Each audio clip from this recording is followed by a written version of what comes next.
Okay, I shared this with one of the breakout speakers a couple hours ago. Has anybody ever said this? I am so nervous. If you've said it, testify to it, get your hands in the air. Come on, all the way up.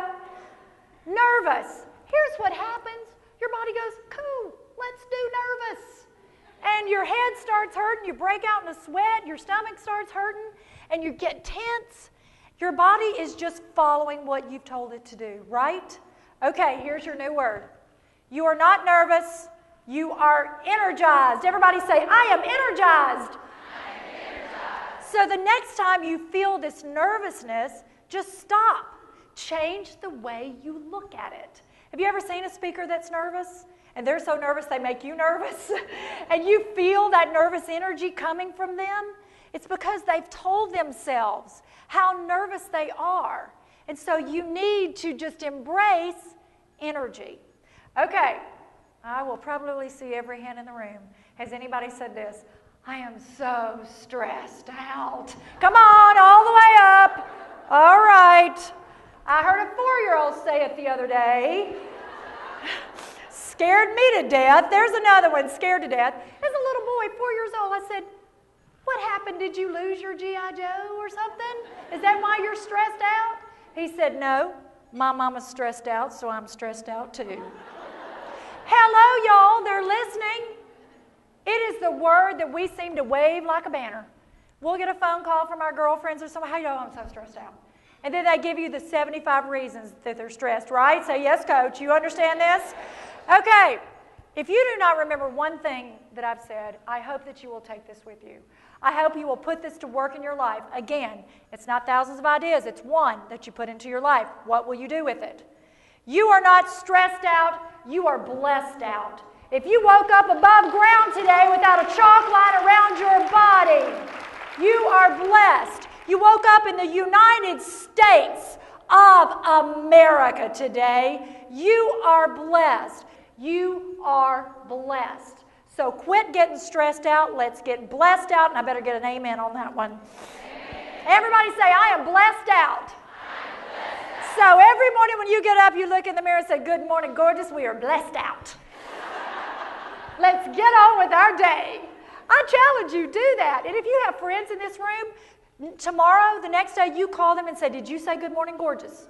You hold each other accountable. Because every day you can find one reason to consider yourself blessed. Can I get a yes, coach, on that? Yes. All right. Has anybody felt like this? I'm sure the committee has felt this. I am so overwhelmed. Anybody? Come on. Uh-huh. How does that feel? Not too good. It feels heavy. It feels like this. Look, I do this around the world. I wake up in time zones. I was in Kentucky a couple nights ago. I started to panic going, oh my gosh, what time zone are they in? And so I wake up in time zones. I'm about to go speak for 12,000 people in China in a few months. I travel around the world. I'm writing a new book. It's called Love Your Hair, Hope You Win. And other, and other lies women tell each other. Y'all get there in a minute. And my husband and I, he's my keeper husband. He wasn't my starter husband, but he's my keeper husband.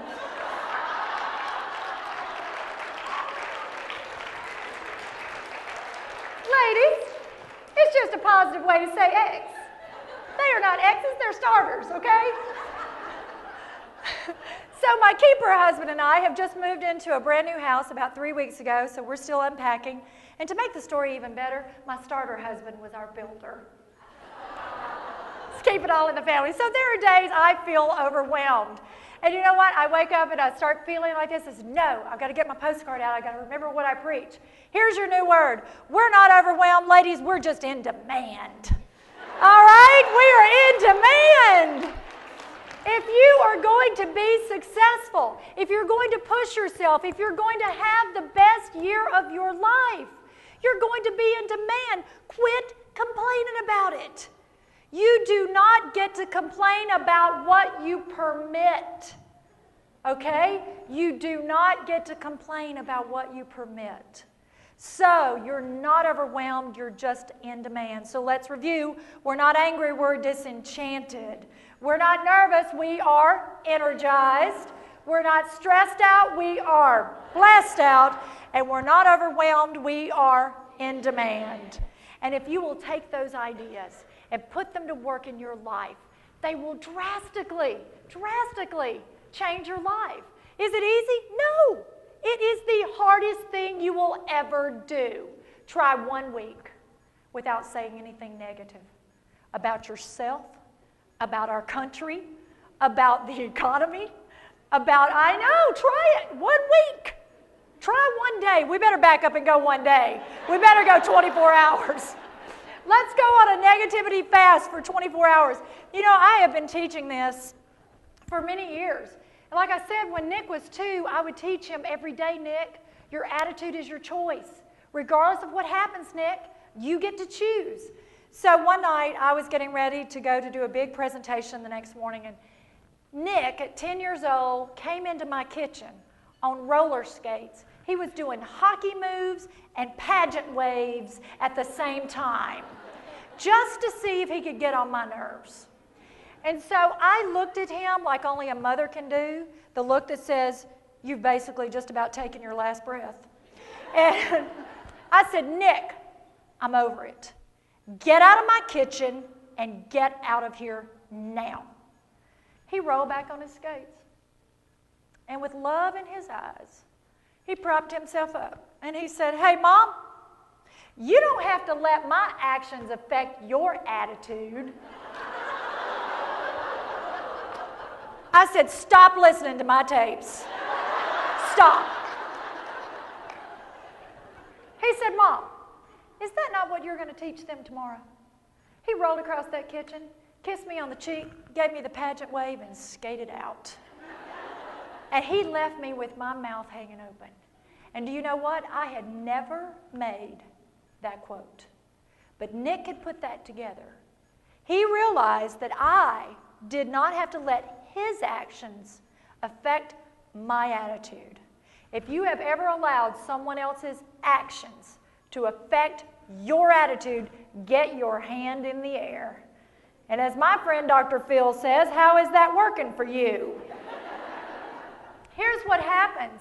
You give your power away to someone else when you allow their actions to affect your attitude. You let them steal your joy.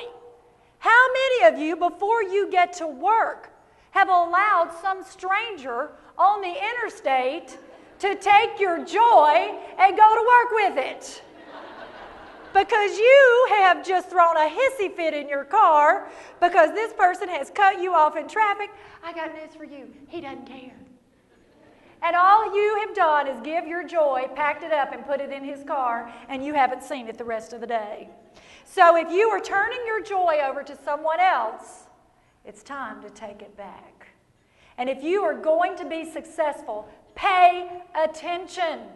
Pay attention. It's simply start to pay attention. If you find yourself in this negativity spiral, stop. If the horse is dead, get off. Okay?